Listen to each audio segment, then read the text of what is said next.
No, I think I might be on.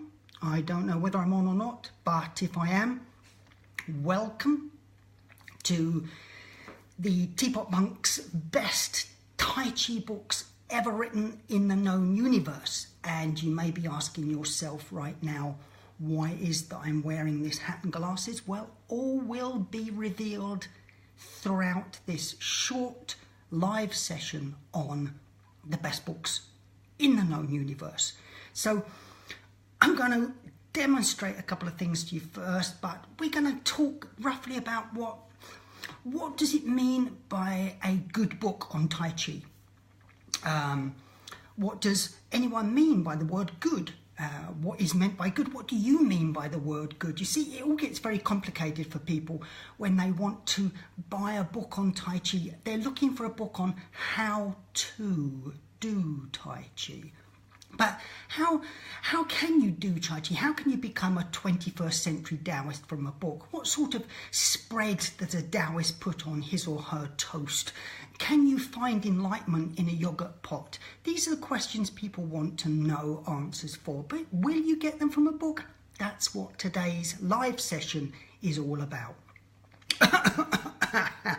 Anyway, quick demonstration whilst you're here on internal energy and reverse nasal breathing. If anyone's not taught you this technique, I'm going to show it to you now very briefly before I go on with the books, because it's quite exciting. Watch this. Inwardly reverse your breathing in the lower bear hyper liver formation, and as you do so, watch what happens to my hat and glasses.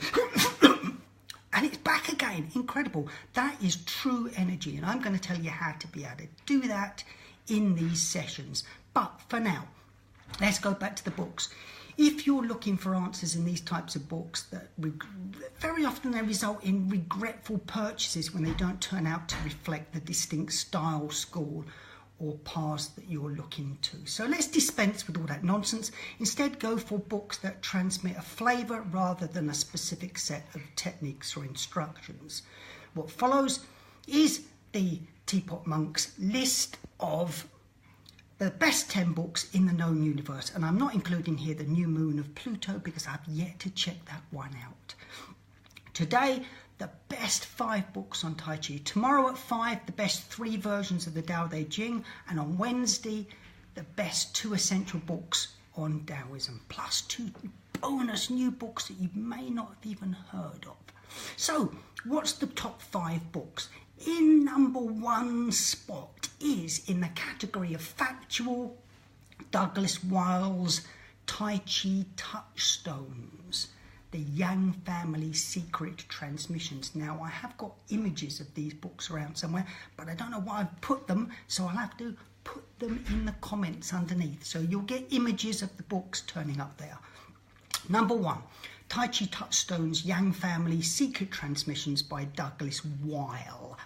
Now, this book has inspired much of my writing over the years, because Wile begins by explaining that there are no real secrets in Tai Chi, something echoed below by Lowenthal in the next book, and that much of what we swallow as accepted martial arts history is in fact just the personal accounts of individuals or schools with their own specific agenda. And this is something most history students are familiar with, but martial artists and practitioners of Eastern arts seemingly oblivious. Anyway, quick demo of Qi again there. So although Wile traces the controversial history of the Yang style, the implications and lessons are relevant to all other styles too.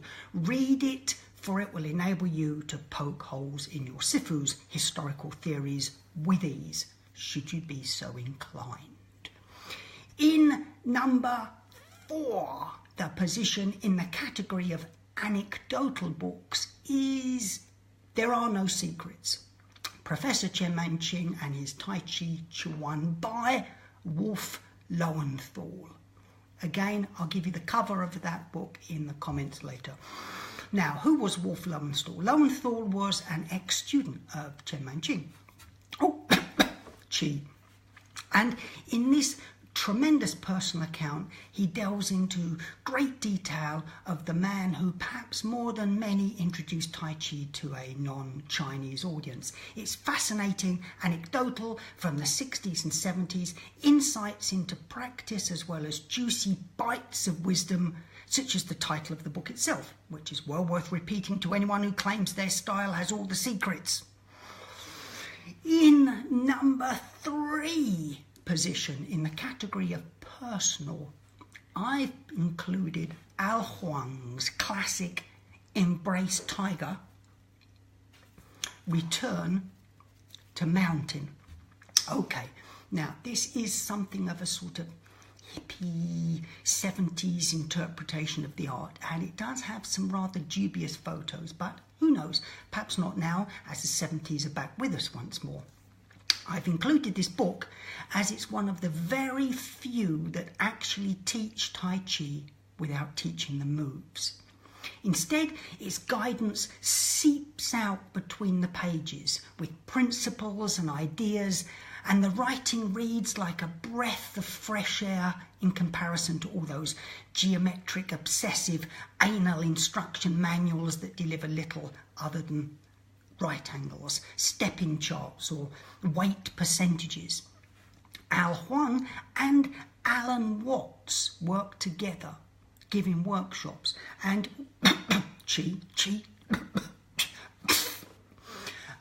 and you'll find, as you'll find out when you read the introduction, you'll feel the presence of Alan Watts very much in the words and direction of the book.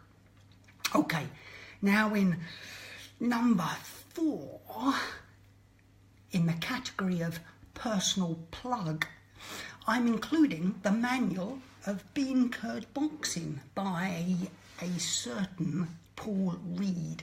Why have I included my own book here? Well, obviously, apart from the plug, and it was a landmark in literary history, and its impact on Western thought and the philosophical tradition has clearly been nothing short of seismic. Just kidding. But when it came out 10 years ago, people said, you can't release a book on Tai Chi that's got no photos and it calls itself Bean Curd Boxing. You're heading for disaster. Well, they were probably right. It never got into the top 10 New York Times bestsellers, I'll have to be true. And perhaps I would have sold more copies if I included pictures of how to do forms or pictures of internal energy. Speaking of... I love doing that. No pictures of grandmasters, sifus or satin robes. No claims of secret wisdom or powers. The book, though, instead asks very simply why we practice the art in the 21st century and what can we expect to find from its practice. Simple, but still needed. Finally, it's one of the few books that are written on Tai Chi that rejoice in irreverence in a way that all Taoist works really should. And in the 5th position, and the last book I'm going to talk about today, is in the category of introductory books on Tai Chi, is the book by 3 authors, Horwitz, Tem and Kimmelman, and the book is called Tai Chi Chuan, The Technique of Power. Now, this is very often dismissed as far too general by dogmatic Tai Chi types on forums across the internet, but it serves as an all-round useful introduction to Tai Chi, for we all need to go back to those basics again and again, no matter who you are.